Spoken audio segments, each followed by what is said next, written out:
கர்த்தராகிய இயேசு கிறிஸ்துவின் பரிசுத்த நாமம் மகிமைப்படுவதாக. இன்றைக்கான வேத பகுதி நியாயாதிபதிகளின் புஸ்தகம் 5 மற்றும் 6 அதிகாரம் வாசிக்க கேட்போம். இந்த வேத வாக்கியங்களை வாசிக்கிறவனும் அதை கேட்கிறவர்களும் அதன்படி கை கொண்டு நடக்கிறவர்களும் பாக்கியவான்கள். வாசிப்போம். அந்நாளிலே தெபராலும் அபினோகாமின் குமாரன் பாராக்கும் பாடினதாவது: கர்த்தர் இஸ்ரவேலுக்காக நீதியை சரிக்கட்டினது நிமித்தமும் ஜனங்கள் மனப்பூர்வமாய் தங்களை ஒப்பு கொடுத்தது நிமித்தமும் அவரை ஸ்தோத்திரியுங்கள். ராஜாக்களே கேளுங்கள், அதிபதிகளே செவி கொடுங்கள். நான் கர்த்தரை பாடி இஸ்ரவேலின் தேவனாகிய கர்த்தரை கீர்த்தனம் பண்ணுவேன். கர்த்தாவே, நீர் சேயீரிலிருந்து புறப்பட்டு ஏதோமின் வெளியிலிருந்து நடந்து வருகையில் பூமி அதிர்ந்தது, வானம் சொரிந்தது, மேகங்களும் தண்ணீராய் பொழிந்தது. கர்த்தருக்கு முன்பாக பர்வதங்கள் கரைந்தது. இஸ்ரவேலின் தேவனாகிய கர்த்தருக்கு முன்பாக சீனாயும் கரைந்தது. ஆனாத்தின் குமாரனாகிய சம்ஹாரின் நாட்களிலும் யாகீலின் நாட்களிலும் பெரும்பாதைகள் பாழாய் கிடந்தது.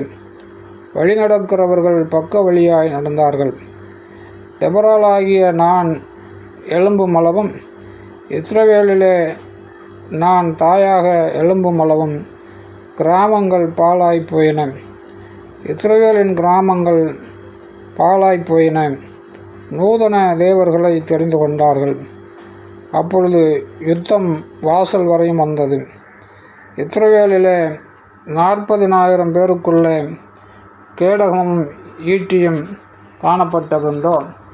ஜனங்களுக்குள்ளே தங்களை மனப்பூர்வமாய் ஒப்பு கொடுத்த இஸ்ரவேலின் அதிபதிகளை என் இருதயம் நாடுகிறது.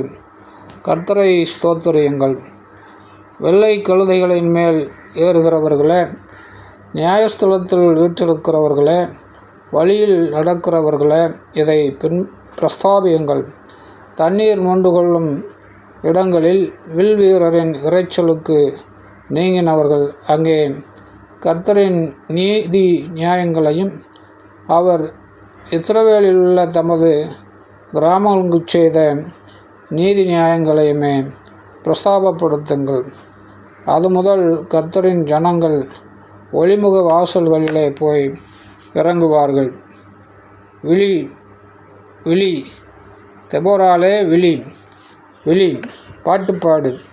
பாராக்கே எழும்பு, அபினோகாமின் குமாரனே, உன்னை சிறையாக்கினவர்களை சிறையாக்கி கொண்டு போ. மீதியாயிருந்தவர்கள் ஜனத்தின் பிரபுக்களை ஆளும்படி செய்தார். கர்த்தர் எனக்கு பராக்கிரமசாலிகளின் மேல் ஆளுகை தந்தார். அபிமெலேக்குக்கு விரோதமாக இவர்களுடைய வேர் எப்பிராயீமிலிருந்து துளிர்த்தது. உன் ஜனங்களுக்குள்ளே பென்யமீன் மனுஷர் உனக்கு பின் சென்றார்கள். மாகீரிலிருந்து அதிபதிகளும் செபுலோனிலிருந்து எழுதுகோலை பிடிக்கிறவர்களும் இறங்கி வந்தார்கள். இசக்காரின் பிரபுக்களும் தெபாரோடு கூட இருந்தார்கள். பாராக்கை போல இசக்கார் மனுஷரும் பள்ளத்தாக்கில் கால்நடையாய் அனுப்பப்பட்டு போனார்கள். ரூபனின் பிரிவினைகளால் உண்டான இருதயத்தின் நினைவுகள் மிகுதி. மந்தைகளின் சத்தத்தை கேட்க நீ தொழுவங்களின் நடுவே இருந்து விட்டதென்ன? ரூபனின் பிரிவினைகளால் மனோவிசாரங்கள் மிகுதி. கீலேயாத் மனுஷர் யோர்தானுக்கு அக்கறையிலே இருந்து விட்டார்கள். தான் மனுஷர் கப்பல்களில் தங்கியிருந்ததென்ன?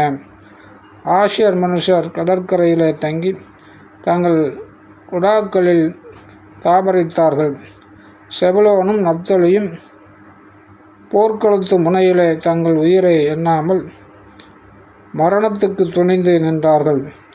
ராஜாக்கள் வந்து யுத்தம் பண்ணினார்கள். அப்பொழுது கானானியரின் ராஜாக்கள் மெகிதோவின் தண்ணீர் அருகான தானாக்கிலே யுத்தம் பண்ணினார்கள். அவர்களுக்கு திரவிய கொள்ளை கிடைக்கவில்லை. வானத்திலிருந்து யுத்தம் உண்டாயிற்று.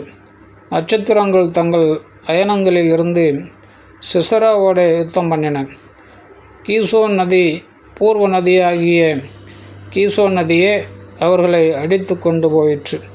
என் ஆத்துமாவே, நீ பலவான்களை மிதித்தாய். அப்பொழுது குதிரைகளின் குளம்புகள் பாய்ச்சலினாலே, பலவான்களின் பாய்ச்சலினாலேயே பிளந்து போயின. மேரோசை சபியுங்கள், அதன் குடிகளை சபிக்கவே சபியுங்கள் என்று கர்த்தருடைய தூதனானவர் சொல்லுகிறார். அவர்கள் கர்த்தர் பட்சத்தில் துணை நிற்க வரவில்லை. பராக்கிரமசாலிகளுக்கு விரோதமாய் அவர்கள் கர்த்தர் பட்சத்தில் துணை நிற்க வரவில்லையே.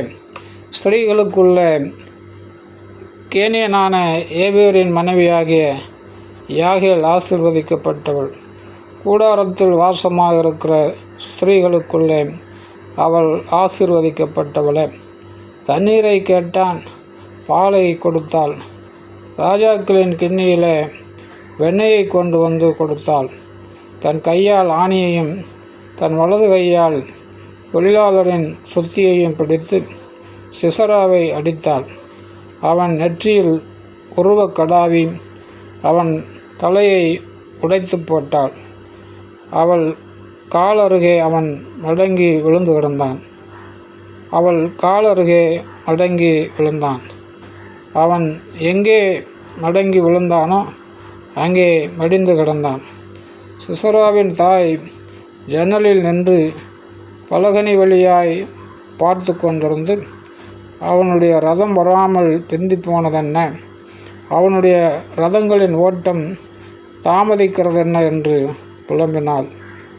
அவளுடைய நாயகிகளில் புத்திசாலிகள் அவளுக்கு உத்தரவு சொன்னதுமன்றி, அவள் தானும் தனக்கு மறுமொழியாக, அவர்கள் கொள்ளையை கண்டுபிடிக்கவில்லையோ, அதை பங்கிட வேண்டாமோ, ஆளுக்கு 2 பெண்களையும் சிசராவுக்கு கொள்ளையிட்ட பலவர்ணமான ஆடைகளையும் கொள்ளையிட்ட பலவர்ணமான சித்திர தையல் ஆடைகளையும் கொள்ளையிட்டவர்களின் கழுத்துக்கு இருபுறமும் பொருந்தும் சித்திர தையலுள்ள பலவர்ணமான ஆடையையும் கொடுக்க வேண்டாமோ என்றார். கர்த்தாவே, உம்மை பகைக்கிற யாவரும் இப்படியே அழிய கிடவர்கள். அவரில் அன்பு கூறுகிறவர்களோ வல்லமையோடு உதிக்கிற சூரியனைப் போல இருக்க கிடவர்கள் என்று பாடினார்கள். பின்பு தேசம் 40 வருஷம் அமைதலாக இருந்தது. ஆமேன். 6ஆம் அதிகாரம். பின்னும் இஸ்ரவேல் புத்திரர் கர்த்தரின் பார்வைக்கு பொல்லாப்பானதை செய்தார்கள். அப்பொழுது கர்த்தர் அவர்களை 7 வருஷம் மீதியானியரின் கையில் ஒப்பு கொடுத்தார். மீதியானியரின் கை இஸ்ரவேலின் மேல் பலத்து கொண்டபடியால் இஸ்ரவேல் புத்திரர் மீதியானியர் நிமித்தம் தங்களுக்கு மலைகளில் உள்ள கெபிகளையும் குகைகளையும் அரணான ஸ்தலங்களையும் அடைக்கலங்களாக்கி கொண்டார்கள்.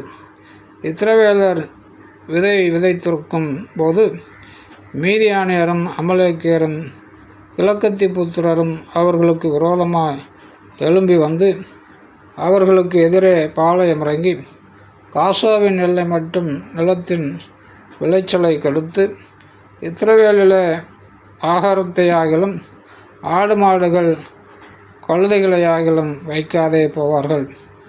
அவர்கள் தங்கள் மிருக ஜீவன்களோடும் தங்கள் கூடாரங்களோடும் வெட்டுக்கிளிகளைப் போல் திரளாய் வருவார்கள். அவர்களும் அவர்கள் ஒட்டகங்களும் எண்ணி முடியாததாயிருக்கும்.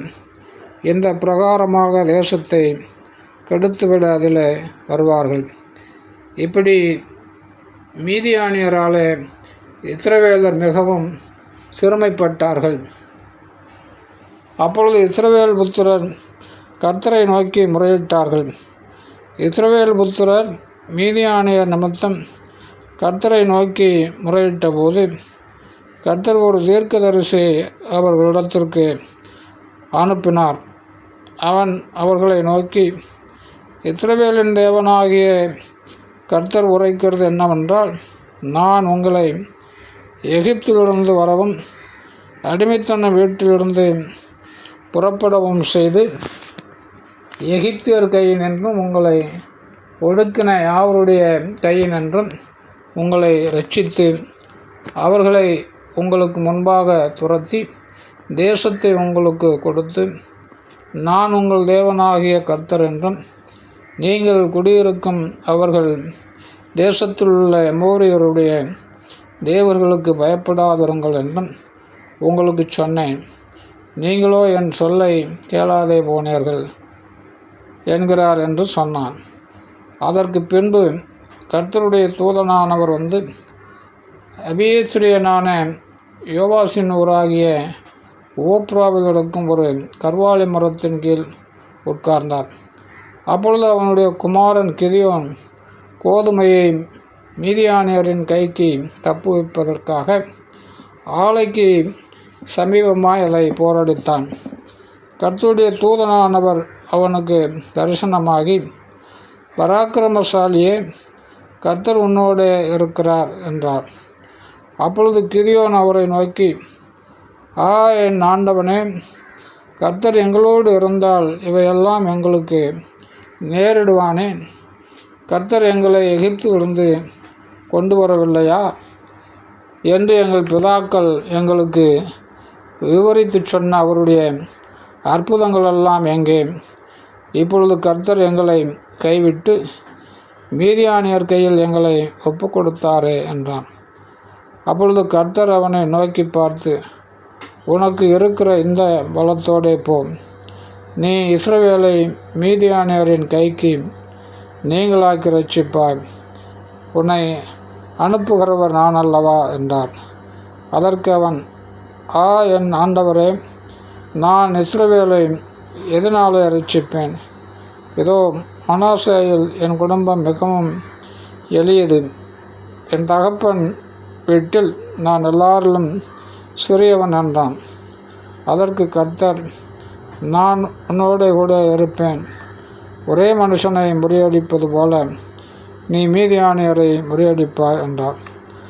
அப்பொழுது அவன், உம்முடைய கண்களில் இப்பொழுது எனக்கு தயை கிடைத்ததானால் என்னோட பேசுகிறவர் தேவரீர் தான் என்று எனக்கு ஒரு அடையாளத்தை காட்ட வேண்டும். நான் உம்மிடத்திற்கு என் காணிக்கையை கொண்டு வந்து உமக்கு முன்பாக வைக்கும் அளவும் இவ்விடம் விட்டு போகாதிருப்பீராக என்றான். அதற்கு அவர், நீ திரும்பி வருமட்டும் நான் இருப்பேன் என்றார். உடனே கிதியோன் உள்ளே போய் ஒரு வெள்ளாட்டுக்குட்டியையும் ஒரு மரக்கால் மாவிலை புளிப்பில்லாத அப்பங்களையும் ஆயத்தப்படுத்தி இறைச்சியை ஒரு கூடையில் வைத்து ஆணத்தை ஒரு கிண்ணத்தில் வார்த்து அதை வெளியே கர்வாலி மரத்தின் கீழ் இருக்கிற அவ்விடத்தில் கொண்டு வந்து வைத்தான். அப்பொழுது தேவனுடைய தூதனானவர் அவனை நோக்கி, நீ இறைச்சியையும் புளிப்பில்லாத அப்பங்களையும் எடுத்து இந்த கற்பாறையின் மேல் வைத்து ஆணத்தை ஊற்று என்றார். அவன் அப்படியே செய்தான். அப்பொழுது கர்த்தருடைய தூதன் தமது கையில் இருந்த கோலின் நுனியை நீட்டி இறைச்சியையும் புளிப்பில்லாத அப்பங்களையும் தொட்டார். அப்பொழுது அக்கினி கற்பாறையிலிருந்து எழும்பி இறைச்சியையும் புளிப்பில்லாத அப்பங்களையும் பட்சித்தது. கர்த்தரின் தூதனோவென்றால் அவன் கண்களுக்கு மறைந்து போனார். அப்பொழுது கிதியோன் அவர் கர்த்தருடைய தூதன் என்று கண்டு, ஐயோ, கர்த்தரான ஆண்டவரே, நான் கர்த்தருடைய தூதனை முகமுகமாய் கண்டேனே என்றான். அதற்கு கர்த்தர், உனக்கு சமாதானம், பயப்படாதே, நீ சாவதில்லை என்று சொன்னார். அங்கே கிதியோன் கர்த்தருக்கு ஒரு பலிபீடத்தை கட்டி அதற்கு யெகோவா ஷாலோம் என்று பெயரிட்டான். அது நாள் வரைக்கும் அபியேஸ்ரியரின் ஊராகிய ஓப்ராவில் இருக்கிறது. அன்று ராத்திரியிலே கர்த்தர் அவனை நோக்கி, நீ உன் தகப்பனுக்கு இருக்கிற காளைகளில் 7 வயதான 2ஆம் காளையை கொண்டு போய் உன் தகப்பனுக்கு இருக்கிற பாகாலின் பலிபீடத்தை தகர்த்து அதன் அருகே இருக்கிற தோப்பை வெட்டி போட்டு இந்த கற்பாறை உச்சியில் பாங்கான ஒரு இடத்தில் உன் தேவனாகிய கர்த்தருக்கு ஒரு பலிபீடத்தை கட்டி அந்த 2ஆம் காளையை கொண்டு வந்து அதை நீ வெட்டி போட்ட தோப்பினுடைய கட்டை விறகுகளின் மேல் சர்வாங்க தகனமாக பலியிடக்கடவா என்றார். அப்பொழுது கிதியோன் தன் வேலையாட்களில் 10 பேரை சேர்த்து கர்த்தர் தனக்கு சொன்னபடியே செய்தான். அவன் தன் தகப்பன் குடும்பத்தாருக்கும் அந்த ஊர் மனுஷருக்கும் பயப்பட்டபடினாலே அதை பகலிலே செய்யாமல் இரவிலே செய்தான். அந்த ஊர் மனுஷர் காலமே எழுந்திருந்தபோது இதோ பாகாலின் பலிபீடம் தகர்க்கப்பட்டதும் அதன் அருகே இருந்த தோப்பு வெட்டி போடப்பட்டிருந்ததும் கட்டப்பட்டிருந்த பலிபீடத்தின் மேல் அந்த 2ஆம் காளை பலியிடப்பட்டதுமாக இருக்க அவர்கள் கண்டு ஒருவரையொருவர் நோக்கி, இந்த காரியத்தை செய்தவன் யார் என்று கேட்டார்கள். கேட்டு விசாரிக்கிற போது யோவாசின் மகன் கிதியோன் இதை செய்தான் என்றார்கள். அப்பொழுது ஊரார் யோவாசை நோக்கி, உன் மகனை வெளியே கொண்டு வா, அவன் பாகாலின் பலிபீடத்தை தகர்த்து அதன் அருகே இருந்த தோப்பை வெட்டி போட்டான், அவன் சாக வேண்டும் என்றார்கள். யோவாஸ் தனக்கு விரோதமாக நிற்கிற அனைவரையும் பார்த்து, நீங்களா பாகாலுக்காக வழக்காடுவீர்கள்? நீங்களா அதை இரட்சிப்பீர்கள்? அதற்காக வழக்காடுகிறவன் இன்று காலையிலே தானே சாகக்கடவன்.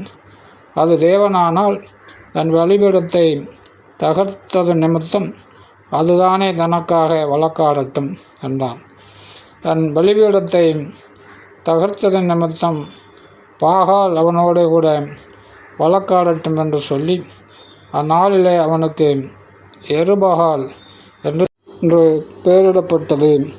மீதியானியரும் அமலேக்கியரும் கிழக்கத்தி புத்திரர் யாவரும் ஏகமாய் கூடி ஆற்றை கடந்து வந்து இஸ்ரேல் பள்ளத்தாக்கில் பாளையம் இறங்கினார்கள். அப்பொழுது கர்த்தருடைய ஆவியானவர் கிதியோன் மேல் இறங்கினார். அவன் எக்காலம் ஊதி அபியேஸ்ரியரின் கூப்பிட்டு தனக்கு பின் செல்லும்படி செய்து மனாசே நாடெங்கும் ஸ்தானாபதிகளை அனுப்பி அவர்களையும் கூப்பிட்டு தனக்கு பின் செல்லும்படி செய்து ஆசேர், செபுலோன், நப்தலி நாடுகளிலும் ஆட்களை அனுப்பினான். அவர்களும் அவனுக்கு எதிர்கொண்டு வந்தார்கள். அப்பொழுது கிதியோன் தேவனை நோக்கி, தேவரீர் சொன்னபடி என் கையினாலே இஸ்ரவேலை ரட்சிக்க வேண்டுமானால் இதோ நான் மயிருள்ள ஒரு தோலை களத்திலே போடுகிறேன். பனி தோளின் மேல் மாத்திரம் பெய்து பூமி எல்லாம் காய்ந்திருந்தால் அப்பொழுது தேவரீர் சொன்னபடி இஸ்ரவேலை என் கையினால் ரட்சிப்பீர் என்று அதனாலே அறிவேன் என்றான். அப்படியே ஆயிற்று. அவன் மறுநாள் காலமே எழுந்திருந்து தோலை கசக்கி அதிலிருந்த பனி நீரை ஒரு கிண்ணம் நிறைய பிழிந்தான். அப்பொழுது கிதியோன் தேவனை நோக்கி, நான் இன்னும் ஒரு விசை மாத்திரம் பேசுகிறேன், உமது கோபம் என்மேல் மூளாதிருப்பதாக. தோளினாலே நான் இன்னும் ஒரு விசை சோதனை பண்ணட்டும். தோல் மாத்திரம் காய்ந்திருக்கவும் பூமி எங்கும் பனி பெய்திருக்கவும் கட்டளையிடும் என்றான். அப்படியே தேவன் அன்று ராத்திரி செய்தார். தோல் மாத்திரம் காய்ந்திருந்தது, பூமி எங்கும் பனி பெய்திருந்தது. ஆமேன்.